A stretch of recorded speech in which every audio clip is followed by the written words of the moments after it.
Bonjour! Aujourd'hui, je veux te parler de plénitude.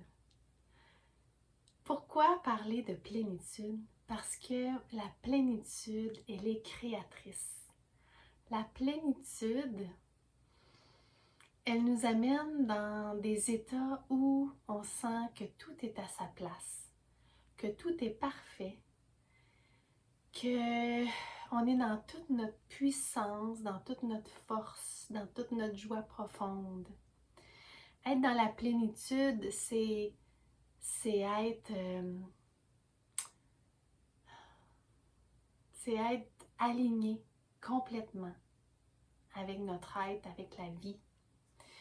Alors, on veut se retrouver le plus souvent possible dans la plénitude parce que la plénitude, quand on la ressent, elle nous permet d'amener ça dans notre monde, d'amener ça dans la vie, d'amener ça dans nos relations. La plénitude, comment elle se place dans la communication non violente? Je te rappelle que quand on se fait, par exemple, un processus d'auto-empathie pour voir qu'est-ce qui est vivant pour nous, par exemple, si on a eu un déclencheur, donc quelque chose, une circonstance extérieure à nous est venue nous faire vivre des choses à l'intérieur, des sentiments, des contractions, des résistances, des souffrances, des jugements. Alors, on observe que le déclencheur met en lumière certaines choses en nous. Donc, le déclencheur n'est pas la cause. Hein? Ce qui est la cause de notre souffrance est à l'intérieur de nous. Et c'est ça qu'on veut aller voir. Donc, on va le voir, on observe les sentiments, on entend les pensées, les paroles, les jugements qui sont là. On peut, avec l'investigation, aller voir, OK, à quoi c'est rattaché, à quel élan de vie, à quel besoin c'est rattaché. Alors, qu'est-ce qui est là pour moi, qui est tellement important, qui me fait vivre toutes ces émotions-là?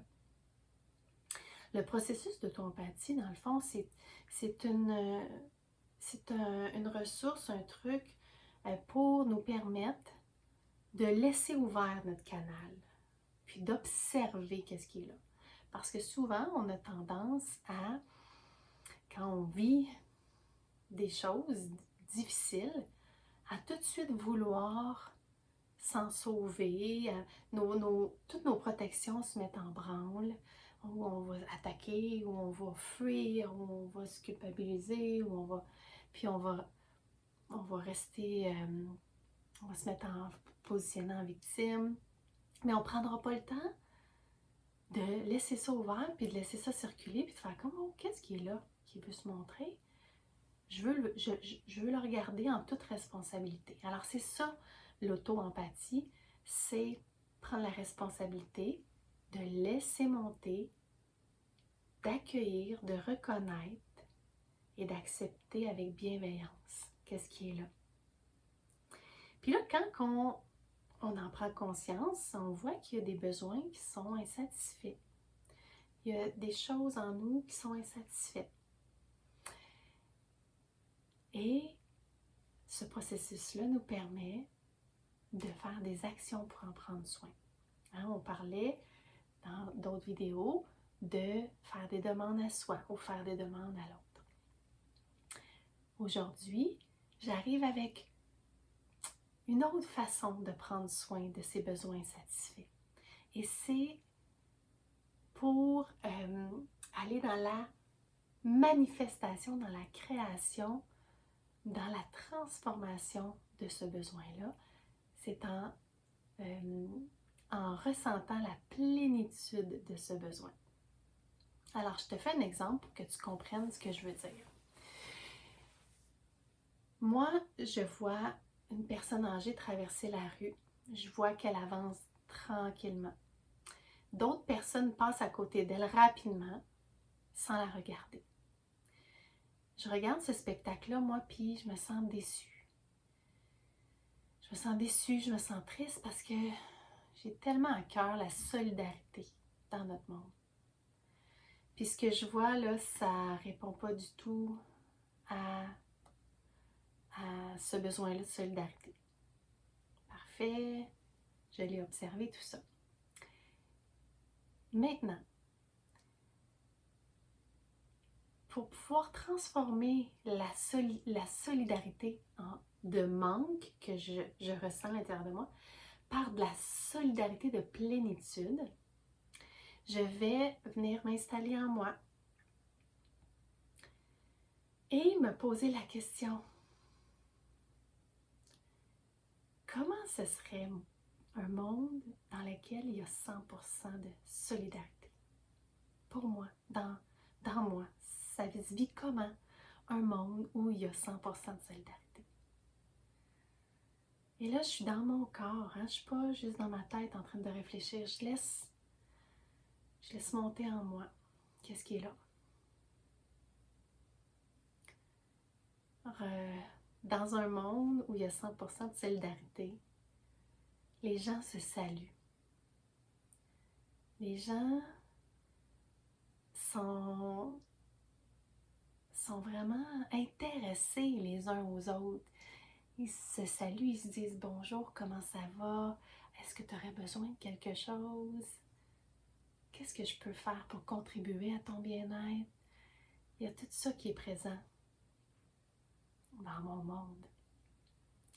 Puis là, quand je suis dans ça, là, je le ressens dans mon corps, là, comme si c'était vrai. Là. Je me vois marcher, dire bonjour aux gens, sentir toute la solidarité qu'il y a, moi envers les autres envers moi, je le sens. Là.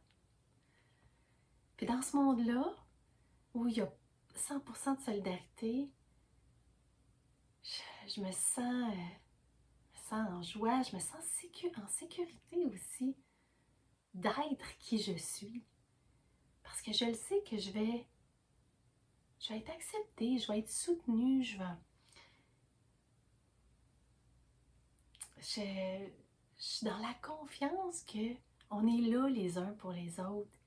Donc ça me permet d'être dans toute ma vitalité, toute ma créativité. Tu sais, je sais que je peux tout explorer, tu sais, parce que chaque être humain que je vais croiser va avoir une considération pour moi, comme moi, je vais avoir une considération pour chaque être humain que je vais rencontrer.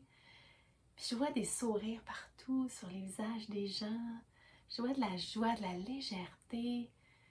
Ah, on respire facilement, c'est détendu. Alors, tu vois, en le vivant, ce sentiment, la solidarité dans la plénitude, il y a l'énergie qui monte dans moi. C'est comme l'enthousiasme, je me sens fébrile, je le sens que ça existe, c'est vrai. C'est vrai parce que je l'imagine et je le ressens. Pour être dans la plénitude, on doit agir, on doit connecter notre tête à notre cœur, puis notre cœur à notre tête. Et le vivre comme si c'était vrai parce que c'est vrai à l'intérieur de nous. On a ce pouvoir-là de choisir qu'est-ce qu'on veut qui soit vivant dans nous. On a le pouvoir de cultiver ce qu'on veut cultiver en nous. Alors, se mettre dans la plénitude de ce qu'on veut dans le monde, ça peut être tout ce qu'on veut dans le monde, tout ce qu'on veut dans notre vie intérieure, extérieure, ça nous permet de dire à notre corps, de dire à notre système nerveux, de dire à notre subconscient, oui, c'est vrai, ça existe ça. Je le sais, je suis capable de le ressentir. Puis ce qu'on est capable de vivre, de ressentir, de vibrer dans la plénitude, ben, on le vit de plus en plus dans les situations, dans nos vies.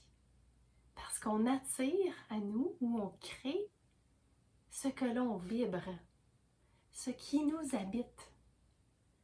Alors le fait de se mettre dans la plénitude de tout ce qui est important pour nous, nous permet de vibrer ce qu'on veut vivre et ce qu'on veut attirer à nous.